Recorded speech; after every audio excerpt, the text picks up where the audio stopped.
Welcome to Community Connections, brought to you by Synapcity, featuring conversations, stories, and interviews with Ottawa's leading changemakers. Enjoy this episode.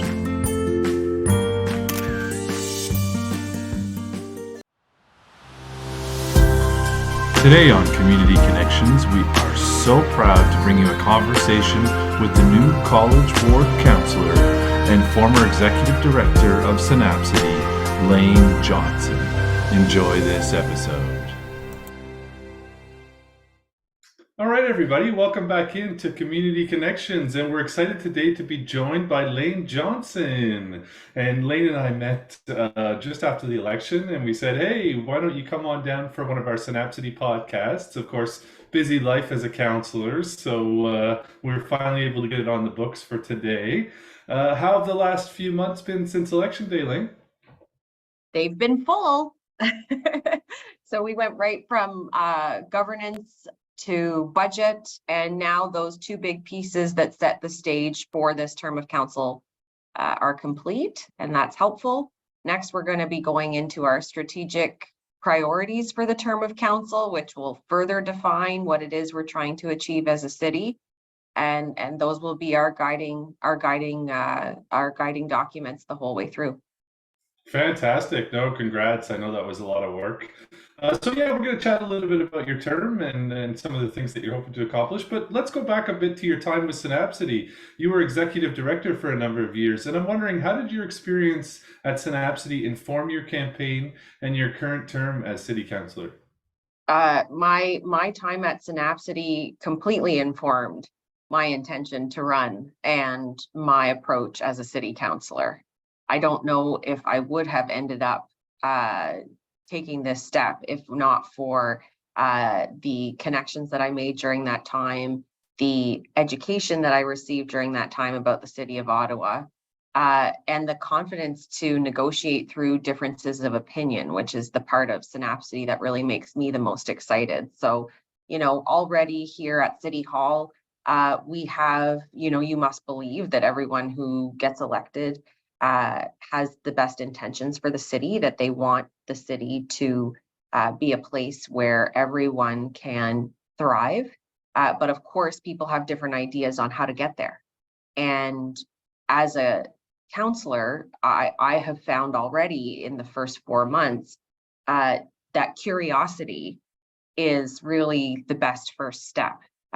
We can all bang our drum about what issues are most important to us, but unless we're able to get the votes, it doesn't really matter. It only takes one vote to defeat a motion. And so approaching people who may have differences of opinion with curiosity and with that beginner's mind is a skill that I learned at Synapcity. And so far, it's held me in good stead. Absolutely.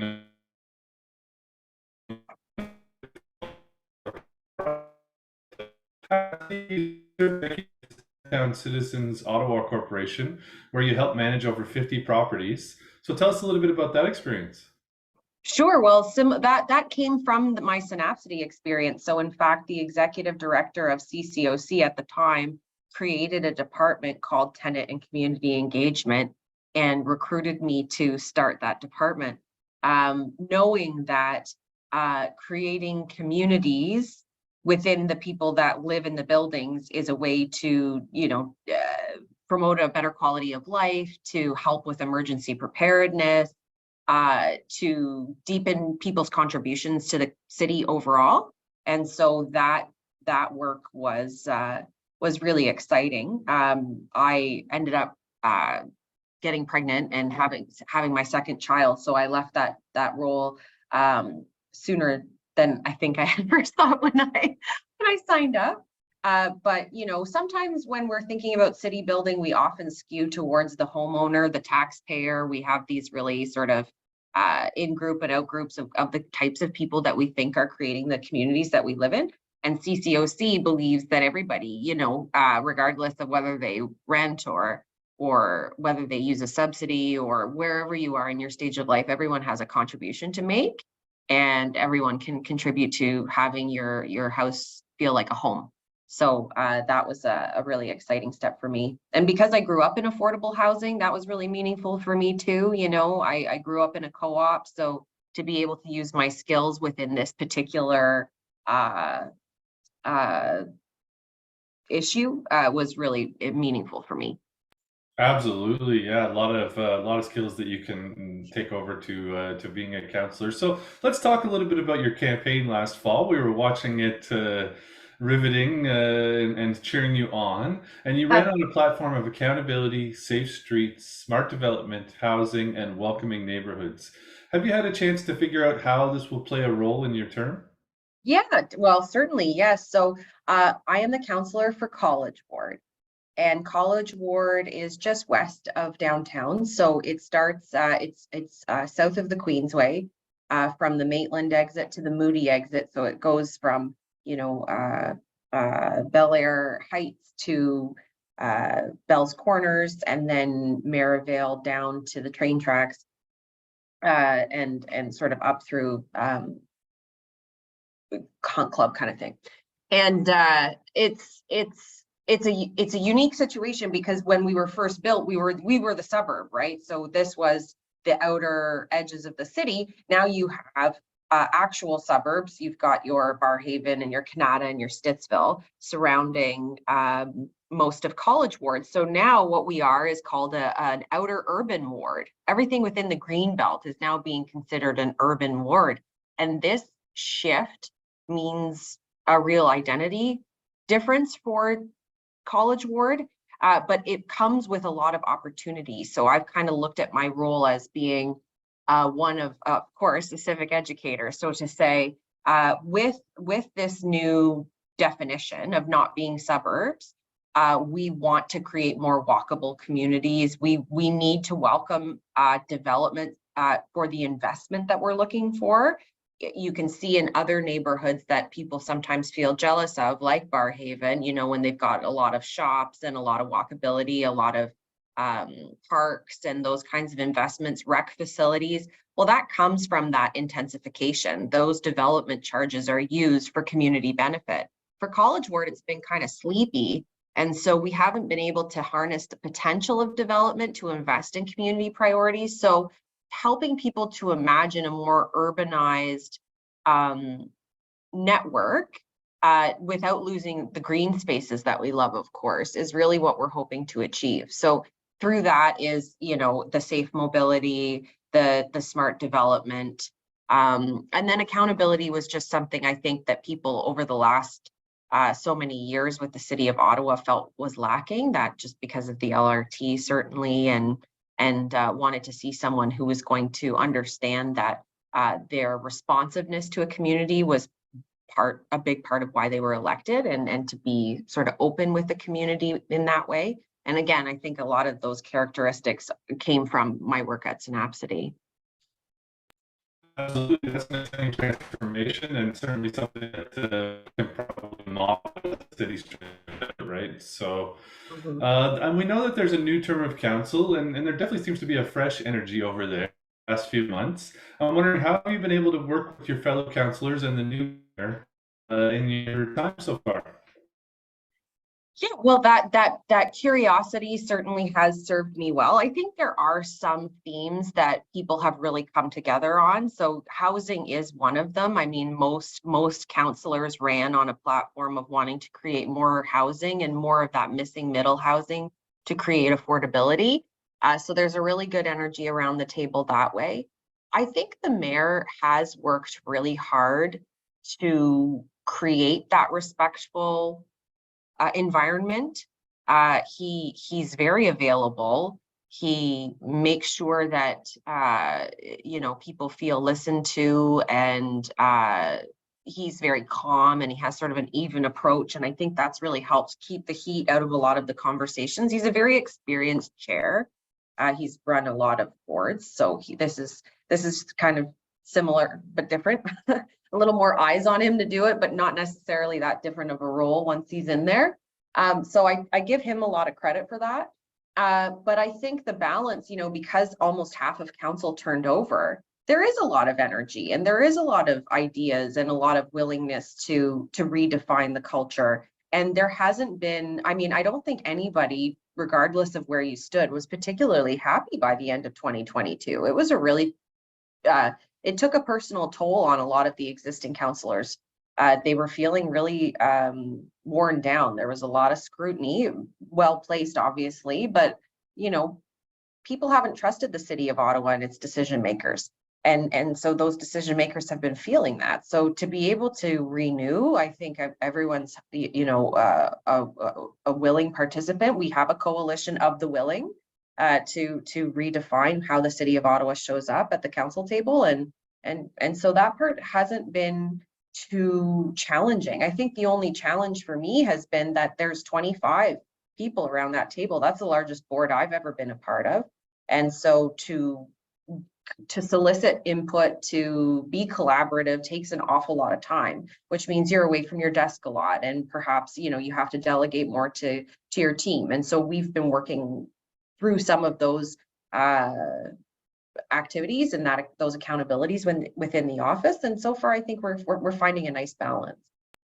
No, that's great to hear. Yeah, it definitely seems like folks are working a little bit more hand in hand, and we hope that continues. Mhm. So, the city just passed a new budget, and you held several community consultations leading up to that. So, talk to us a little bit about the budget process and what did you hear from citizens during the consultations? Sure. Yeah. So actually, again, with Synapcity, I used to host budget consultations with some of the urban councillors back when it was called Citizens Academy. And the comments that we received in 2023 are very similar to the comments that we received back in 2015-16, which is that everything's kind of set in stone already. We don't really have the same influence. Please don't ask us questions that we then can't actually see a difference on in the future.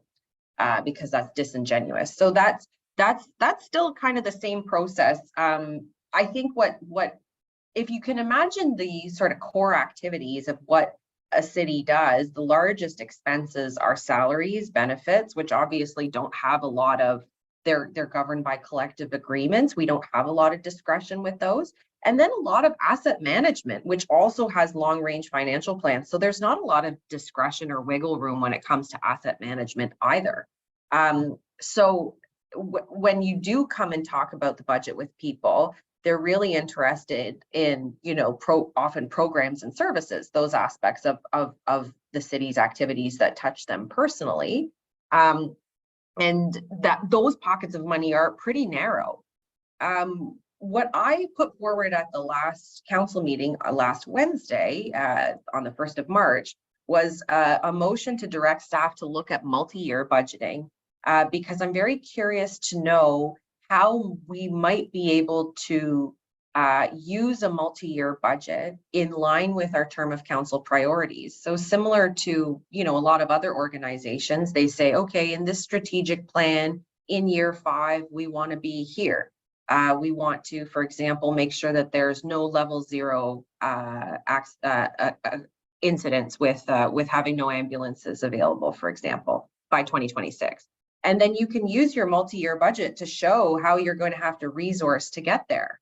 And I think that if those two pieces can work together, it would help residents to understand where we were going, because I think there often is in that annual cycle a little bit of mistrust. Or anytime you talk about tax increases, you don't know where they're going, you don't think they're well spent. Well, here you go. This is our roadmap now, so we can see what kind of resources we need. This is what it will look like if we get this level of government helping us, for example. This is what it's going to look like if we don't. And so every year when we do an annual budget review, because you still would, we would then be able to use those performance metrics with people and say, okay, we didn't get as many roads fixed as we wanted to. Which one of the other buckets are you ready to borrow from? And we can have those discretionary spends on the table. I think that will create much more transparency and accountability for the City of Ottawa, because now we have to say in 5 years, this is how we're spending your money to get the results that are of interest to you. And if we don't, well, then that's when an election happens. So I'm curious to know, there's other cities, you know, across the country that do this. And I think it could help really revolutionize the way that we approach budgeting and strategic planning. Absolutely. Yeah, let's run it like a really well-oiled machine, and yeah, let's look at the future, right? So Mhm. let's talk a little bit about your committees. You're on some exciting ones. You're on the Emergency Preparedness and Protective Services, the Planning and Housing Committee, as well as the Ottawa Community Lands Development Corporation. So for residents who don't know, what do each of these work on? Sure. So Emergency Preparedness and Protective Services is the oversight committee for your fire and paramedic services. And then the emergency preparedness is a bit of a new addition, I think, in response to a lot of the extreme weather crises that we've had. And so that provides oversight to well, there is an emergency management department at the City of Ottawa. So I think it just gives more highlight in the title to those responses. Planning and housing is everything to do with land use planning, so zoning, a lot of changes coming through to the what that oversight is at the municipal level with Bill 23, and actually tonight, which is March 7th, which maybe by the time you put this podcast out doesn't matter, but there's a series of discussion papers on Engage Ottawa that talk about how Bill 23 and the provincial government acts have changed the way that municipalities can manage their land use planning. So you can certainly check out more information there. The third one I'm on is the Transportation Committee. So that's everything to do with how people move through our city. So it is roads, it is active transportation, so cycling and pedestrians. So that's a really big one for College Ward, as I've described, because we're transitioning from primarily car usage to other usages. It doesn't include OC Transpo, which is often a misnomer. People think that transportation includes public transportation, but they have their own separate oversight with the Transit Commission. And then the last one is the Lands Corporation. So that's really like the real estate company for the City of Ottawa. But the mayor this year, Mayor Sutcliffe, has asked for the mandate to include how they might leverage land for affordable housing. So there is a new direction. I don't know, we haven't had our first meeting. That one meets the least frequently. But I am interested to see how that new mandate will influence the decisions around that table. Exciting, yeah, it certainly lines up with a lot of your passions and skills, so good fit there. And let's talk a little bit about the environment. You talked a bit about the storm and being prepared, and we know that tree canopy is an issue that you spoke about during the campaign. And we're also planning a Synapcity session in the spring to focus on Ottawa's tree canopy. You spoke about a potential rebate program to assist the private maintenance of trees. How is that coming along? Oh, well, we're having our first sort of larger conversation with the forestry team next week. But I think obviously even just recently with the Tewin lands and some of the cutting that we've seen there, that the tree protection bylaws are not working the way that they have to. In our neighborhoods, as I was describing, we were suburban, which meant a lot of trees, but as intensification has kind of moved out from the core and people are trying to settle there, we are seeing a lot more individual homes turning into multi-unit, like semi-detached or semi-detached with back and front. So that's like 8 potential units, and that creates a much wider footprint on these lots, which takes away more trees. So having of course, now with site plan oversight removed by the province through Bill 23, protecting the tree canopy becomes even trickier for the City of Ottawa. So I do hope that we will be able to work together, because I mean, you can feel it, right? Like you can feel the heat sinks when those trees are missing, whether or not you believe that it's the only solution. When you're walking on a big wide road like in City View, when it has no trees, versus walking in a more narrow road in like Queensway Terrace North, Queensway Terrace South, pardon me, you can really feel the difference in the temperature in the summertime. And we need to make sure that temperature is reasonable for people who, for babies and for seniors and for everyone in between. So I do see the connection there, and I hope that we'll be able to keep working on that over the next term. Fabulous. Yeah, no, it's so important not only to heat, but people's health and well-being as well. So beyond the tree canopy, what are some areas around climate change that you would like to tackle during your term? Well, I think there's going to be a lot of really good discussion on the solid waste master plan for sure. Like people are going to really feel, because again, that's one of the places where the city touches people's lived experience. So the question becomes right now, not only how are we disposing of waste, but how are we encouraging people to divert their waste? So actually using the green bin. Like I don't have a yucky factor when it comes to the green bin. Like I've had two kids, like it's all gross. It's just, you know, you get out your hose and you wash it down. I think what's most interesting with the green bin is when it's now that it's mandated in multi-residential buildings, what are the implications for how they dispose of their green waste, and what resources do they have to make sure that it's sanitary? CCOC was actually the first. They did multi-res green bin diversion well before it was mandated, just because they believed in that sort of inclusive, equitable access to city programs.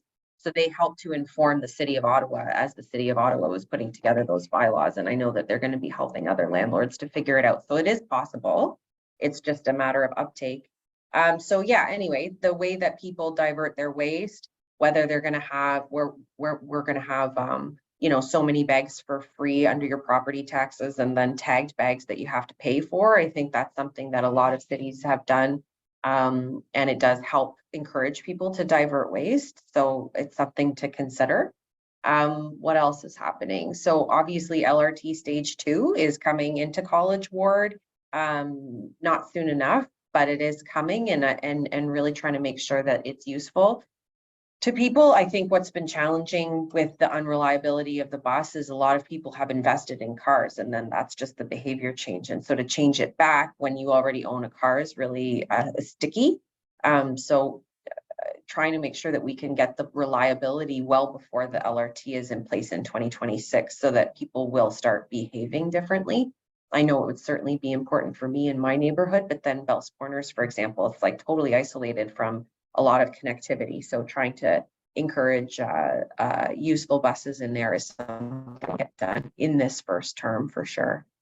Yeah, I think those are the two off the top of my head. Transit, I mean, land use planning is part of it too, right? Like, so welcoming that intensification, that gentle intensification, and making sure that people have less far to go is a big way that cities can combat their climate impacts. So I've, you know, all through my campaign have been very open that I am interested in gentle density, and I'm not trying to fight change that way, but we do need to make sure that it's done thoughtfully. And then Bill 23 happened, and like things have changed again. So it's going to be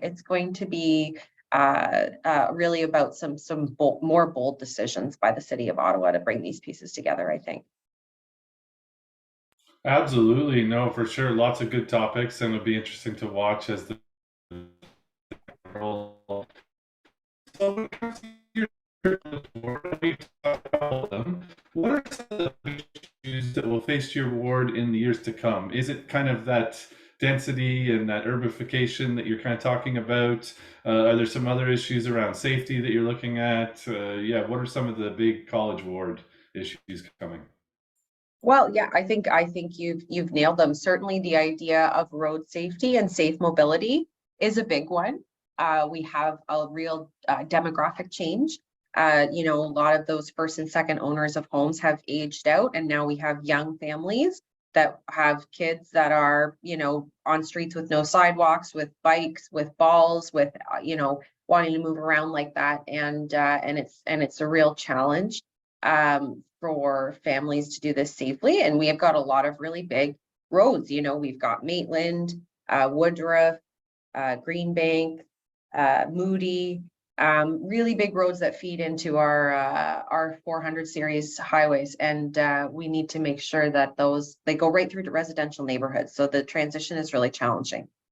So trying to ensure that we're funding road safety and safe mobility adequately as a full council priority, because it's not just College Ward that's dealing with this.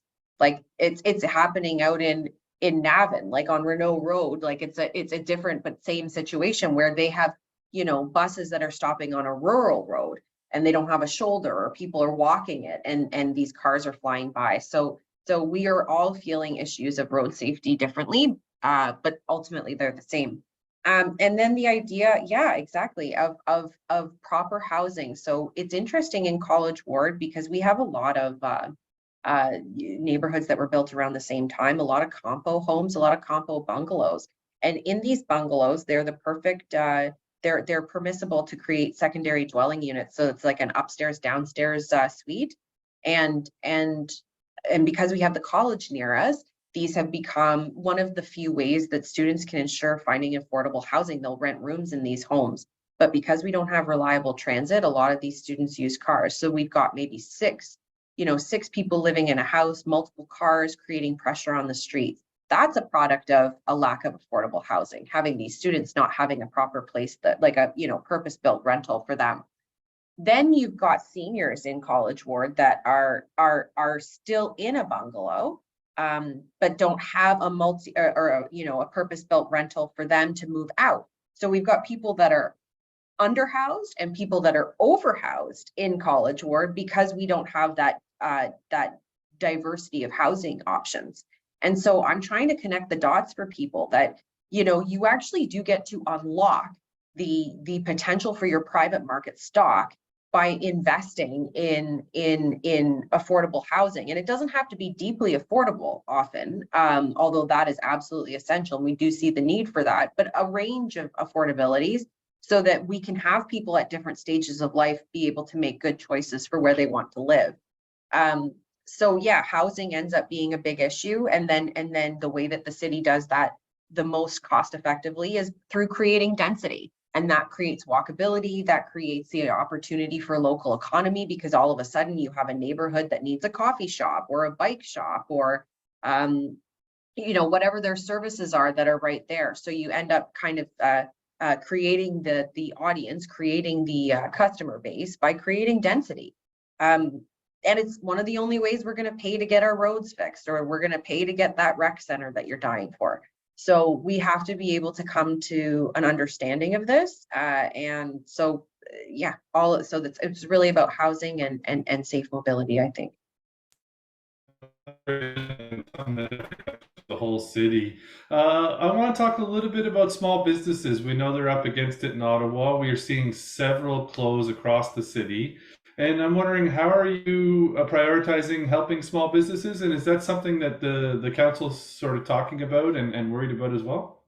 Well, I mean, certainly, I think there's been a lot of talk and a lot of focus on our downtown businesses and what impacts they have had with COVID and with the LRT and hybrid work and all that good stuff. But I think there's quite a strong small business community in Bell's Corners and along Merivale Road, which are two arterial roads that it's Robertson Road and Bell's Corners, pardon me.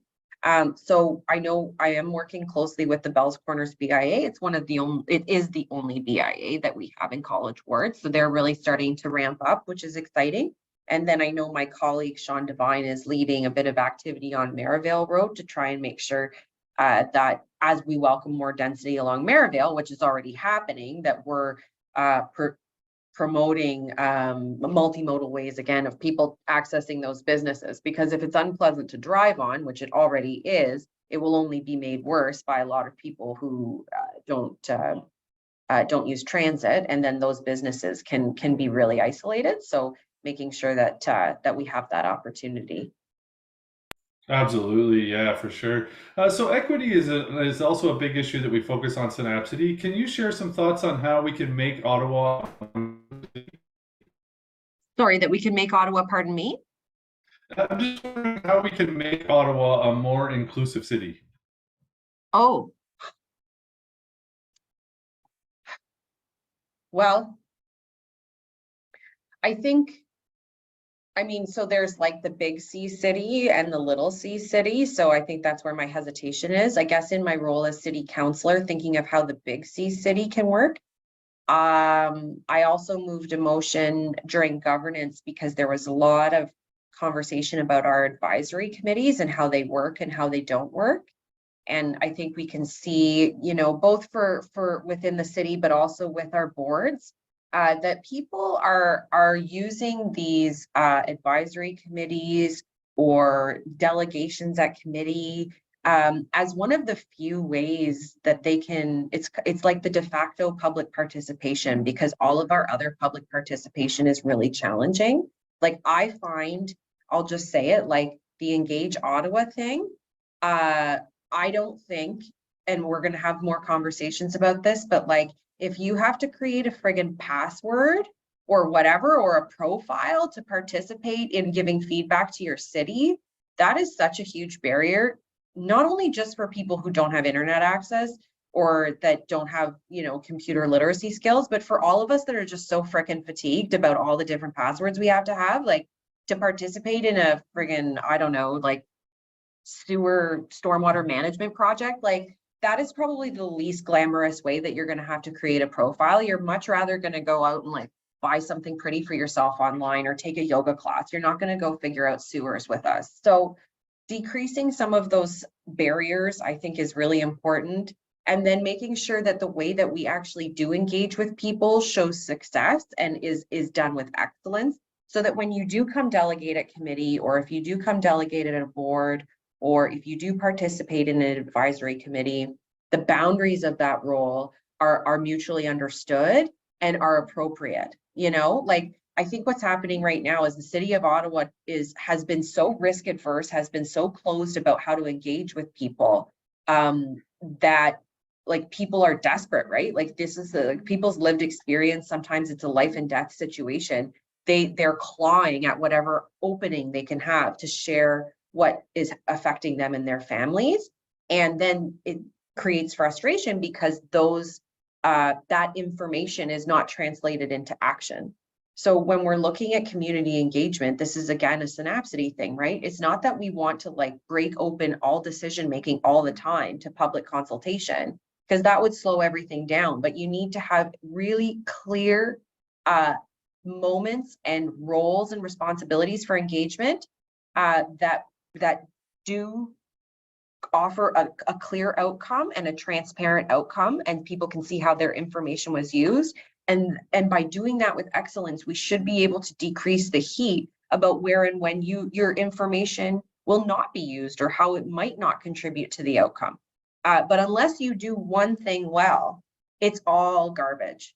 So that to me, for me, in my role as councillor right now, to build a more inclusive city is my focus, is that public participation, that authentic voice actually translating into action, and creating the places and spaces for meaningful engagement. That to me right now, even though I appreciate the equity piece, I think for me, that's the part that's coming up as being really flawed. And that will include, of course, prioritizing voices that are less often at the table. Like similarly, how we were talking about how sometimes engagement can really default to, you know, my taxpayer, my homeowner, my, you know, white, cis, whatever traditional person in power. Like that is part of successful public engagement, is checking those biases, acknowledging those biases, and working beyond them. So it's no small task, but I think I'm very interested in the systems by which we create public participation and how those lead to further equity. That was a long answer, but that is, No, that's fabulous, Laine. I can definitely hear the synapsity coming out. And I know we touched on a lot of issues, and really appreciate your time. Do you have any final thoughts for our audience? Maybe a way that people can participate in civic life? Well, I mean, I think again, I love Synapsy. I love everything it's doing. I think it's creating a really important alumni, like really, you know, people who have really good information. I hope that we'll be able to do more like that in the future. I just hope that people don't give up. Like that's where I'm scared, is that I'm scared for the City of Ottawa, in the sense that everyone's cynicism is just right on their sleeve. And not to say it's not warranted, but it does end up having this, you know, negative spiral, right? And so I really am trying to show up with positivity and hope And I know there are other counselors around the table that are doing the same. I know that, you know, I ran for council because I wanted to be inside a system to try and push against it, but there are aspects of it that are really slow, and that's really frustrating and really dangerous for some people in populations. So I don't mean to criticize the cynicism, but I really hope that we don't give up ultimately, because there is a lot, I think, that could be really wonderful about living here, and things that make me proud and feel safe. And I just hope that we'll be able to hang on together until we can sort of kick out the darkness until we see daylight. Yeah, no, that's a great message. I love Ottawa and I love what we are, but I also love what we could be, right? And I think, you know, yourself and several of the new councillors, we've talked to Sean Devine, we've talked to Stephanie Plant and Ariel Troster, and definitely feeling that great new energy. And we're excited over at Synapcity. And we'll hope to include you in some of our activities as things go on, and we'll be excited to see more of your work. So thanks again for joining us, Laine. Thank you.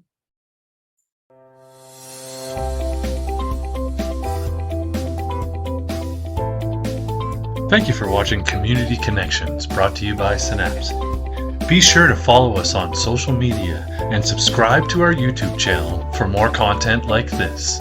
Until next time, stay connected.